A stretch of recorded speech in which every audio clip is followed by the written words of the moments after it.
رانا ثناءاللہ صاحب نے کہا کہ منڈے کو سہیل افریدی کی ملاقات ہو جائے گی، اور اگر سہیل افریدی صاحب عمران خان کے مشورے کے اوپر کابینہ بناتے ہیں تو وہ اللیگل ہوگی۔ سر کیا کہیں گے؟ دیکھیں، یہ کوئی بادشاہت تو ہے نہیں کہ کوئی وزیر کہہ دے کہ فلاں دن ملاقات ہو جائے گی، فلاں دن نہیں ہوگی۔ ایک قانون ہے، ایک عدالت کا فیصلہ ہے۔ اس دن آپ میں سے بیشتر لوگ عدالت میں موجود تھے۔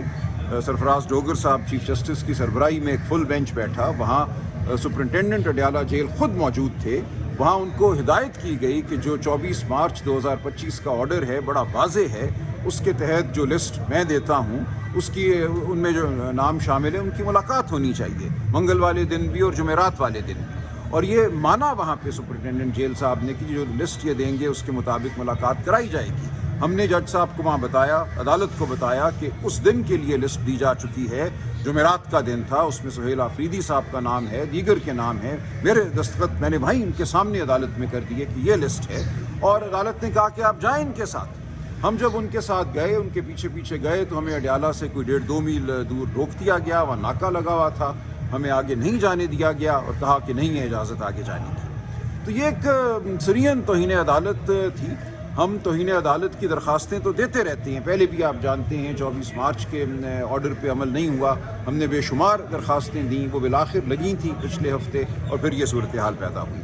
تو ہم پھر دیں گے اور ہم سپریم کورٹ میں آئیں گے۔ کابینہ یہ بتا رہے ہیں کہ جو آرڈر آیا ہے 265 وہ شک جو ہے جیل رولز کی، اس آرڈر کے بعد جو اڈیالہ جیل کے حکام نے یہ ملاقات رکوائی ہے کہ جو قیدی ہے وہ سیاسی گفتگو نہیں کر سکتا۔ دیکھیں، وہ تو گفتگو جب ہوگی تو پتہ چلے گا نا کہ کیا گفتگو ہوئی، پہلے سے تو آپ نہیں روک سکتے، اور سیاسی گفتگو کیا ہے یہ بھی ایک تشریح طلب بات ہے، لیکن آپ روک نہیں سکتے ایک ملاقات کو ملاقات ہونے سے پہلے اس مفروضے پر کہ اس ملاقات میں کیا گفتگو ہوگی یا ایک ایسی گفتگو ہوگی جو آپ سمجھتے ہیں نہیں ہونی چاہیے۔ بہرحال وہ فیصلہ بھی ہم آگے لے کر جائیں گے۔ رول 265 1978 میں پرزن رولز میں شامل کیا گیا تھا، یہ مارشل لاء کے زمانے کا رول ہے، انگریز کے دور میں بھی ایسا رول نہیں تھا۔ آپ کس طرح کسی کی زبان کو بند کر سکتے ہیں؟ اگر ملنے کی اجازت ہے دو انسانوں کو تو وہ جو دل چاہے بات کر سکتے ہیں۔ یہ ایک سرین مارشل لاء دور کی ایک باقیات ہے، ایک کالا قانون ہے، ہم اس کو چیلنج